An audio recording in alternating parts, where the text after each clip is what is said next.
Catchy. It looks legit. It looks catchy. He's David graphic designer on the side. It's Canva, man. I mean, even makes me look like a genius.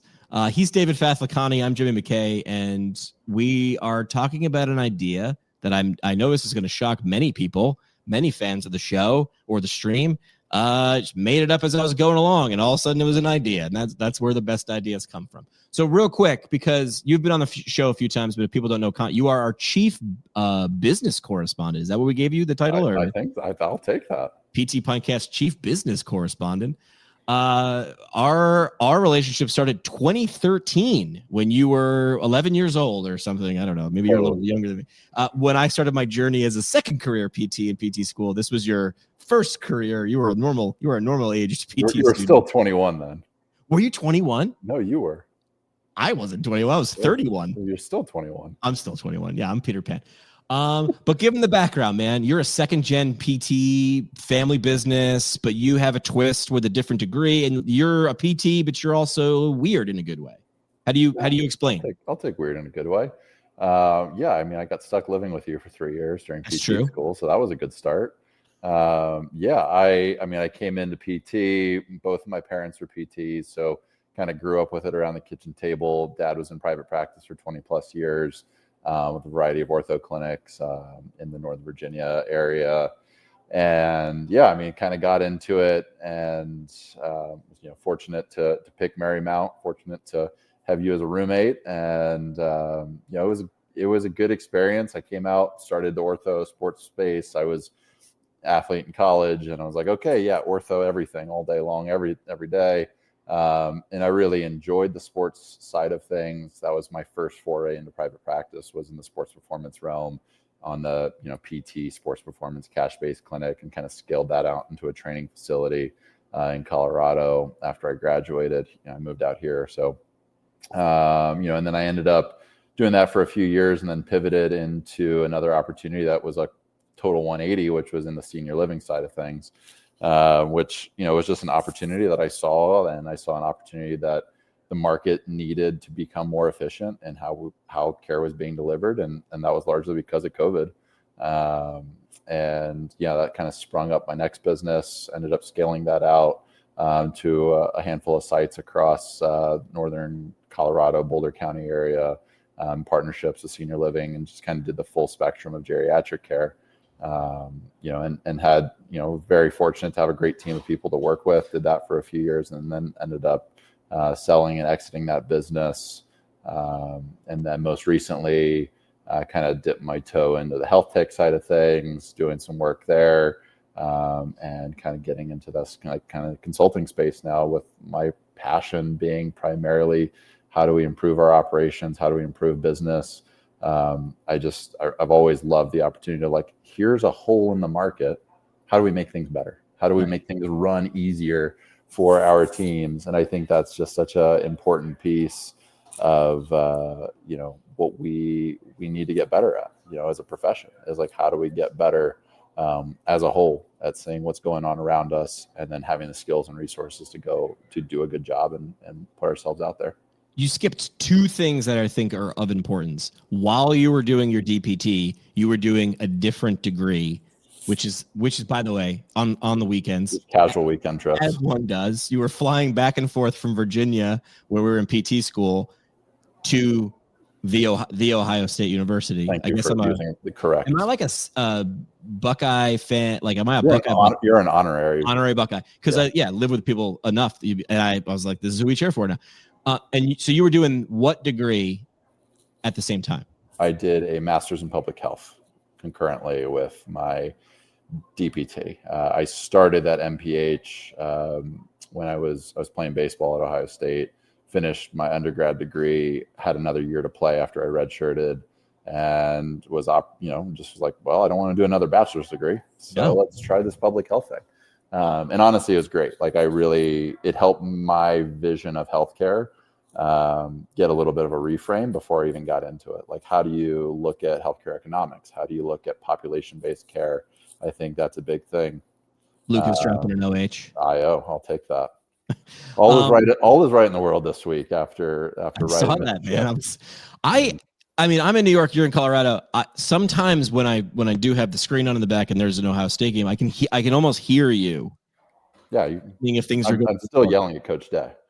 Yeah, like, why are we running football?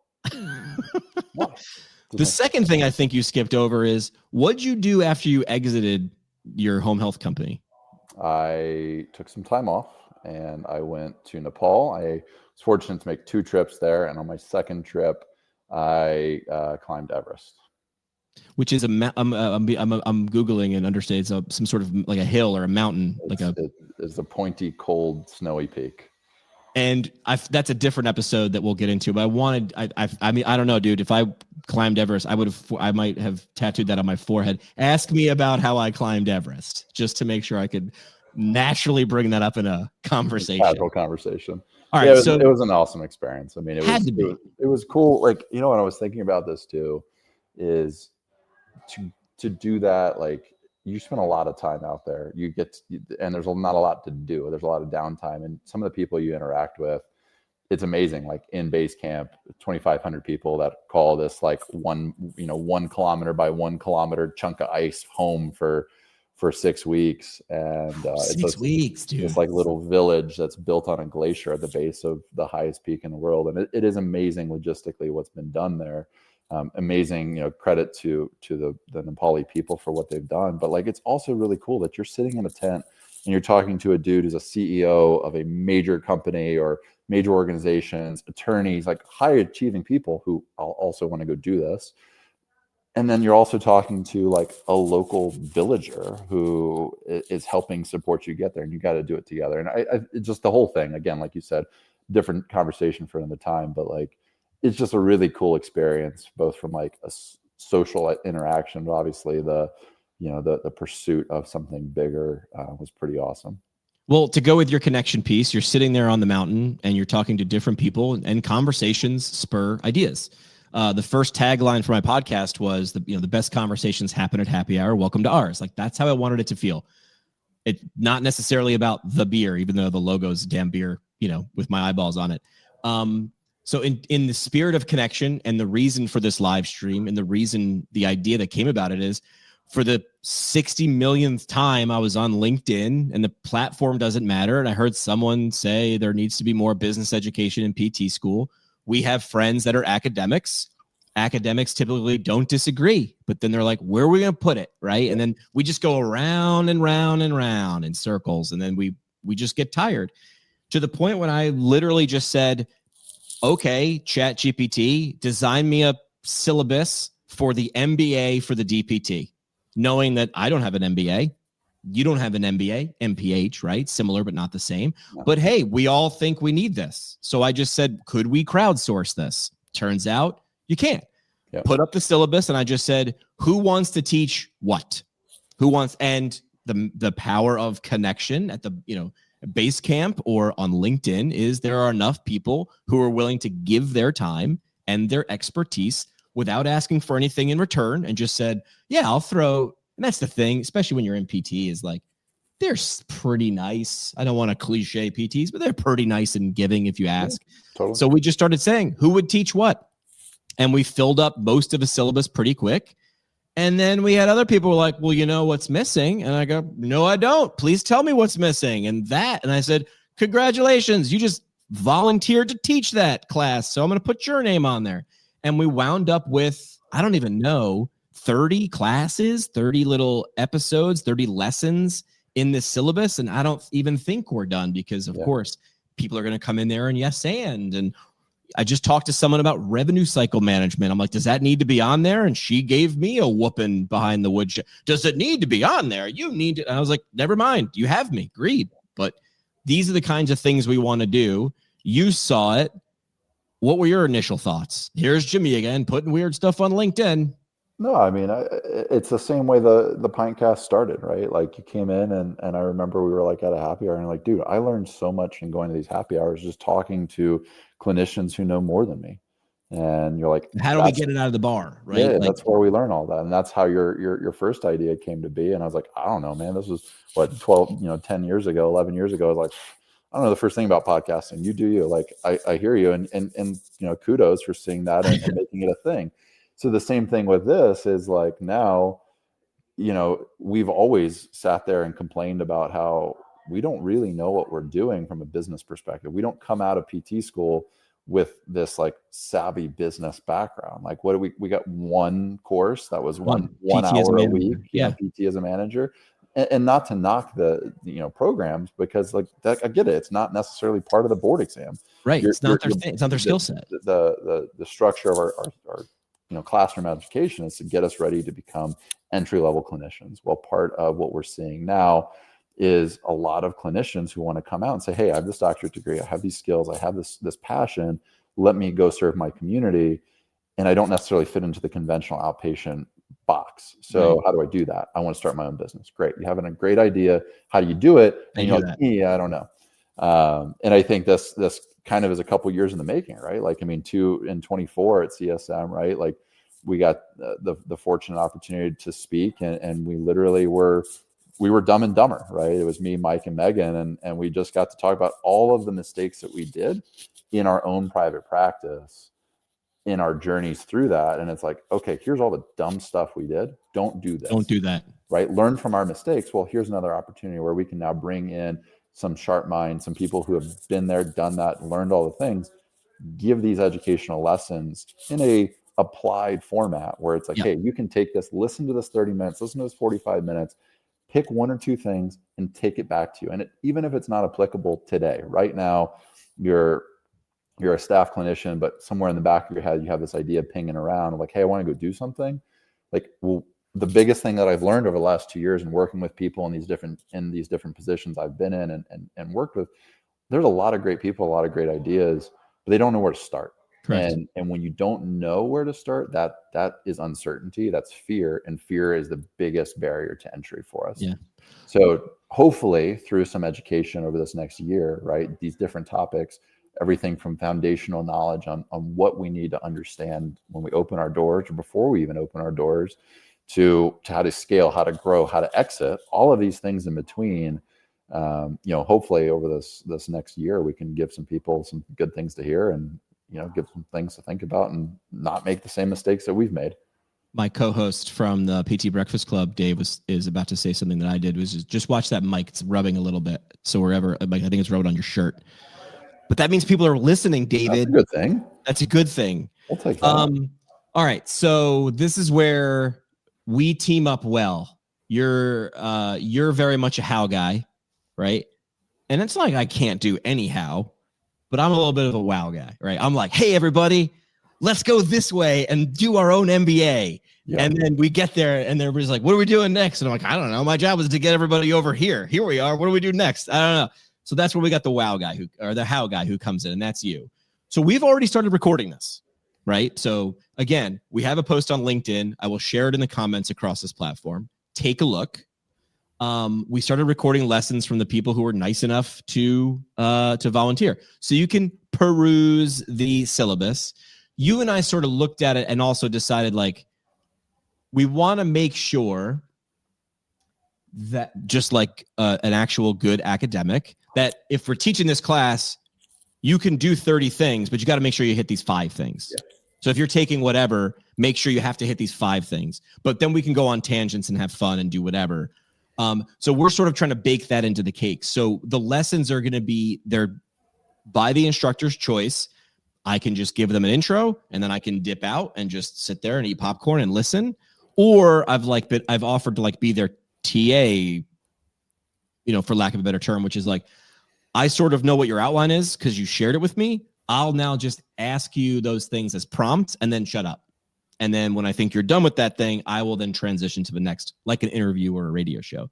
So we're doing those things. So you were the how guy and you took the syllabus that I created and you sort of like, I don't know, zhuzhed it up. You zhuzhed it. It's been zhuzhed. How many classes do you think we're actually going to wind up with, or modules or whatever? Because we want to kick this off on 1/1. That's the goal, is start 2026. Yep. Yeah, I mean, I think as we've sat down and kind of put this together, the flow is going to be very much mirrored after what, that's what I did. I took some time. I looked at 10, 15 different, curriculums that are widely available on an applied MBA program.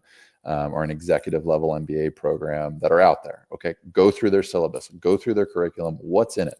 Okay, well, there's a lot of stuff that might not totally be applicable to us as PTs. So like, how do we take those things and then apply them into what is actually useful in our day in and day out? So then we basically took that, compiled all of that, synthesized it, and said, okay, here's what it's going to look like. And the general flow that we've kind of landed on is every month we're going to have a new course, essentially, like, Foundations 101, right? New like heading or whatever. Yeah. So, we're going to start in January with the foundations of healthcare business and strategy. So looking at everything from like, how does money flow in healthcare? Like what are we in this giant cog when we say healthcare? Oh, it's rubbing on your beard, David. See, I have no facial hair. Okay. Well, there it is. Keep going. All right. I got you. So it's echoing in my head though. All right. So yes. All right. Go back. I didn't mean to throw you off. You're good. No, the idea is like, how do we flow through things, right? So then if we can flow through a normal curriculum where it's like, we're going to create some foundational knowledge of basic healthcare economics. What is this? Where are we in this giant game of healthcare? How does the money flow? Is that going to be the most scintillating topic in the world? Probably not. But you got to know the basics. You've got to know the basics of where you fit into this and how are all of these things going on around you and how does this impact you? Listen to that on 2x speed, right? Blow through that. That's what we would have done in PT school, right? Like blow through that. But probably don't. The fun part is the people who know the basics, they know how to make it sort of fun. Like we're not, we're not taking, people who can't zhuzh it up a little bit. But we'll get through that stuff, right? So the idea is 1 to 2 episodes a week, right? 1 to 2 courses a week. And we're going to work through it. 30 to 60 minutes, I'm thinking. Yeah, exactly. We're going to work through it. And very quickly in month 1, we're going to start talking about strategy basics. We're going to talk about operational basics. What do you need to know? Whether you have an idea and you haven't started yet, or you're about to start, or you've already started and you want to scale and grow, but you don't want to make mistakes as you scale and grow, or you're afraid. You're like, hey, I've got this good thing. I'm really busy. My schedule's full. Now what? Right? Like that's the biggest thing I've seen over the last couple of years is we have some incredibly talented clinicians, but the thought of scaling and growing their business to bring on employees, bring on help, bring on a staff is like, whoa, where do I go with that? So the hope is like through some of these foundational episodes in this first few months, we'll take some of that fear away and make it a little bit easier to get people in, in with it and get going. So right now it's structured as every month will be a new course. Like I said, January is going to be Foundations Healthcare Business Strategy. What's February? We're going to look at accounting, finance for clinicians. So basics, right? Like, I know all the things. But hey, you know what? Money does pay the bills. And if you know money, it helps out in life. Money's not the cure-all, but it's sure, being sad with money. I've tried being sad with money and being sad without money. Turns out being sad with a little bit of money is better. It's a nice thing. So, being able to talk through what does that look like? Okay. How do you get your business valued? What do you do to take on capital? What does that look like? How do you read a P&L? Like what's important? What matters as a KPI? Like what the hell is a KPI? Like those are the things that we're going to be able to talk about and apply to those settings. And again, like it's not going to be perfectly applicable to everybody, but the hope is they're going to be broad enough where if you listen, you can think about how does this apply to my setting? How does this apply to my business? And then help, plug that in. So if you're a manager and you're like, hey, you know what? One day I want to get out of this and I want to do my own thing. Or, hey, I'm a multi-site. I want to go to regional. Well, it's important if you want to be a regional director, you understand what the C-suite is looking at. You want to understand what is driving this machine that pays your salary. You got to be good at that. And then also, how do you relay that back down? So those are going to be some of the foundational things from accounting, finance, stuff like that. And I think it's also important to make sure that, we're not going to just have PTs talking. Like we're going to have people from all different walks of healthcare and finance and business, some actual MBA trained people who have been there and done that in the entrepreneurial world, to help you feel comfortable, you as a listener feel comfortable with saying, okay, I have this idea. How do I launch it? Well, now I'm a solopreneur. How do I turn into an entrepreneur? I have these ideas. How do I scale this? How do I make it a thing? And again, give some skills and resources to make that feel a little less scary to take that jump. What are some of the other big subheadings that we're doing? Basics, finance, what else is on? I don't even know. Yeah, operations, so systems design. So like Marketing, how do you sales. design workflows? How do you hire? How do you fire? What does HR look like? You know, I think one of the ones that I'm fired up for is coming this spring when we talk about leadership and organizational behavior. So like, how do you create culture in your organization? That word is thrown around a lot. Oh, culture this, culture that. Great. What is it? It's way more than the occasional, after work, happy hour. It's way more than Not a pizza party. buying the pizza at lunch once a quarter because we got bad news to drop on the company, right? There's more in like, how do we actually develop that from a large scale system? And we can look at that from hospital-based systems. And I know you've had some of those, some great guests in the past who have spoken to some of those topics, but it's like, now how do we apply them to the scaling and growing business clinician? I think that's going to be a fun one to dive into. We even had a healthcare lawyer that I've connected to on LinkedIn only. I've never met the guy. And next thing I know, we got like 4 courses in law for the healthcare provider and healthcare owner, which is great.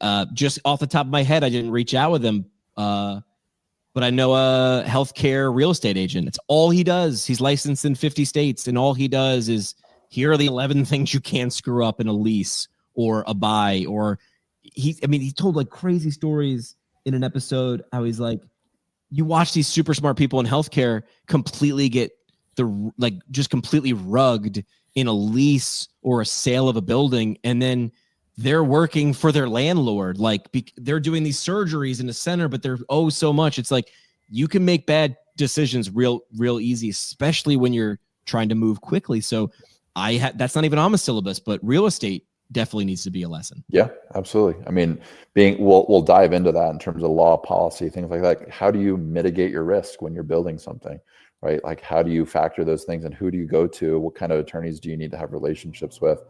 I mean, it was one of those things, again, like I can share some personal experience of like, I was like, wait, an attorney wants how much per hour? Yeah, we'll figure it out.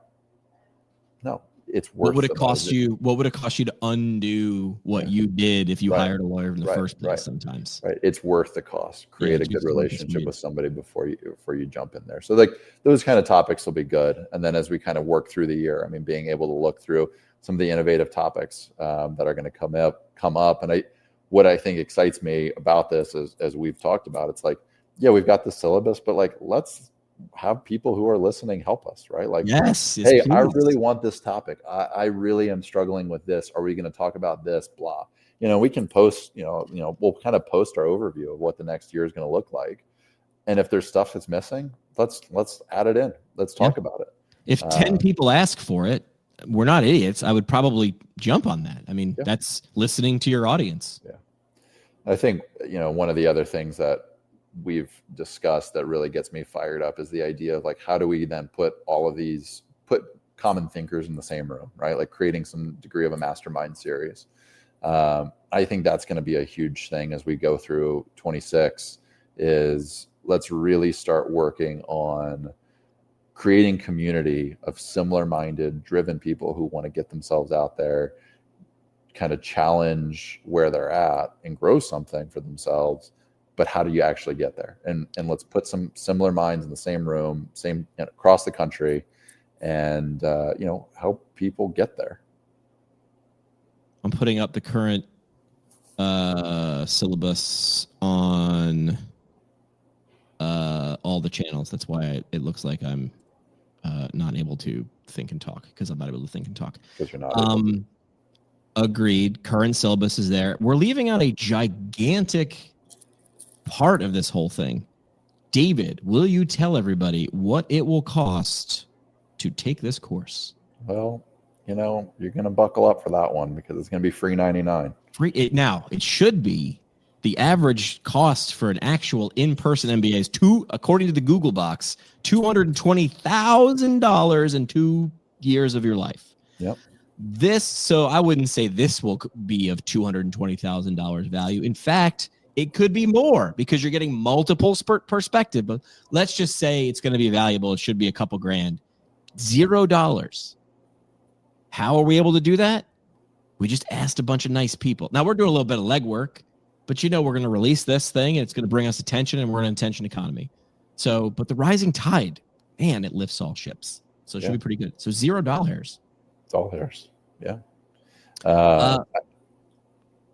Yeah. I mean, I think that's one of when you look at what's out there right now, right? Like you can go to some of the paywall based things, right? And say, okay, I'm going to take this course. I'm going to take this course. I'm going to go to this thing.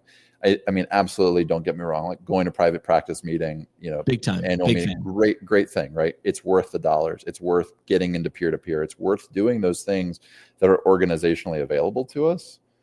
But there's nothing where you're going to be able to learn something driving to work or driving home in that 30-minute commute where you're going to be like, oh, wow, like that actually works. And then you encounter that same day and you apply it. That's exactly what we're going to be trying to do throughout this next year. Okay. Anything, sometimes it's harder to to make sure we didn't miss anything because you and I are like neck deep in it. So I'm trying to think if there's anything that we didn't. So we laid out what it is, who it is. I mean, I'll read some of the names, like, not that I want to brag or anything, but brag away, man. So let's read some of the names that are involved. I just talked to Chad Madden. Halfway through that episode recording for marketing, I needed to remind myself that I was actually like his TA and like supposed to ask a question because I was just like, a little bit of fanboying him there. Money literacy with Will Boyd and Alex Zangar. David's coming in talking business models. Amit Gagliani is jumping on there doing sales psychology and a few others. I just recorded with Lucas Van Etten on hiring and culture again. And one of the questions was, how do you define culture? Because it gets thrown around stuff. Sturdy McKay, who just DM'd me a second ago, must be watching this. Financial ops and dashboards, and he literally shared a spreadsheet that he's like, happy to share a blank version of this if you want it. But these are the KPIs, and I'm like, KPIs that's a buzzword that I never really knew about before graduating from PT school. And he's like, yeah, you can get 49 KPIs, but what are you going to do with all that information? Right. So my question were, which KPIs are K? Like, which are key? Like, which are key KPIs? Answer those things. And a lot more. So Amit, Sturdy, Lisa Flexner, Steve Cohen talking about negotiation. I'm sure he'll drop some RTM information. Student loan management. We've got a certified loan professional coming on. I mentioned Joe Rivet, Esquire. That means he's a lawyer. When billing becomes liability, foundational reimbursement principles. Like literally he was like, hey, healthcare lawyer here. You should probably have some law. And I was like, what should we have? And he's like, these 4. And I was like, I'm not going to disagree with the lawyer. So he's going to come in and do this as well. Yeah. I mean, I think that's the goal is it's flexible, right? Like the difference between the MBA program that you pay $200,000 for and listening to this day in and day out, week in and week out, is if you need something, if you're looking to learn something, just hit us up, let us know, right? And we'll figure out how to work that into the content. We want it to be very much applied to the day in and day out operations, strategy, growth side of things in PT practice. And again, I say PT practice because we're PTs, but these lessons are not just PT only, right? Like if you're anybody in healthcare, allied health, you want to grow your own practice in some sort of healthcare private practice spectrum, you're going to learn something from this because these people that we're putting together, they're so much brighter. Like they've been there, they've done that, they've done some really cool things. And I think this is what the whole goal is, from day one of Pintcast, right? It's like, let's put some of the best minds behind a mic, let them have a platform to talk about what they know. Give them a couple drinks first. Then hand them the microphone and then ask a question and be smart enough to shut up. And I think like that's where we would love to do with this too, right? Like create a community of people and create resources for other people because like we want the profession to get elevated, right? That's the whole goal with all of this is we all agree based upon the news that came out last week, right? We're all pissed, right? Yeah. What are you gonna do about it? We're not. Yeah, exactly. What are we gonna do about it? Okay, great. So here's a way to level up and let's get ourselves better. Let's prove ourselves some value.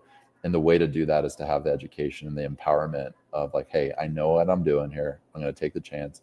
I have some resources and some, kind of bumper guards around me that I'm going to be fine and go for it. And that's where good things happen. That's where innovation happens. That's where we advance our practice as a professional. And I'm just stoked to be a part of it. To make sure you don't miss this, the simplest thing, couple different ways. 1, subscribe to the podcast. Subscribe to the YouTube channel because we're releasing subsequent video as well. I've been telling a lot of this, the instructors, if you want slides, great. If you feel like you need them, and a lot of them are like, I don't. Sturdy had a dashboard that was pretty visual. I was like, then we will share the screen. Yeah. Do you need it? Can you learn from Sturdy and KPIs without it and just the podcast? Sure. But we're also going to have the video as well. So ptpintcast.com, subscribe, Spotify, Apple Podcasts, all of the Pandora. People still listen to Pandora. I'm surprised. YouTube as well. And at ptpintcast.com, there'll be a little pop-up that says subscribe to the newsletter. That way you'll get like an update, like here's what we released this week. And I think the beauty for me, people like me in a podcast, is if you miss some stuff or I went on vacation for a week, awesome, do that. You can always catch up. So download them, binge them later. So that's how you get it. So ptpintcast.com. That's what all the YouTubers are supposed to say. Subscribe. Make sure you smash that subscribe button. Make sure you smash that live button. All right, man, do that. That's my best imitation. That's what you do well. That's what you're supposed to do. Bring it in. I'm excited. I'm like, it's always cool when you see like an idea come to fruition. So I'm excited and definitely want to hear more feedback from people. And we'll obviously be releasing clips of the episodes. What I've also thought we might be able to do is take the transcript, run it through the old AI box, and make like a PDF one-pager for each episode or something. So I don't want you to have to. I hated taking notes in PT school because I couldn't take notes and listen. So if I was taking notes, I wasn't really learning. But then I'd get home and be like, what the hell did I listen to? But I'm also not going to listen to the episode again. But that's why I had smart people that I studied with who took notes. And then I got to look at their notes. So I was like, I forgot about that. So I was thinking about that. So I'm trying to make the solutions for people like me who maybe need a little visual reference afterward. Yeah, maybe we'll do that too. The spark notes on what was covered in class that day. Exactly. All right. Is there anything else to do before we give our official sign off from this little live stream here? No, man, I'm pumped. I'm pumped to be a part of it. I think it'll be fun to bring some good minds together and see where things go. I mean, I think from everything from, the couple episodes a week to starting to put some in-person events together, that'll be fun too. Start to run some stuff together, put some mastermind things together. I think it'll be really fun to see where this goes and what we can do to help push people, get over that fear, right? Like, here's the education. The only way to get over that fear is to have the knowledge. That's the power, right? So like, this is what we're trying to do, is empower, our profession, our peers, go out and do it, because it's risky, but the risk is worth the reward. So go. We're going to give you it's bowling with the little bumpers. Yeah. That's the only way I can bowl. That's the only way I can bowl too. David Fathalikhani, the PT Pintcast Chief Business Correspondent. We'll talk to you soon. Thanks for helping us with this MBA for the DPT live kickoff stream. Thanks, David. Time.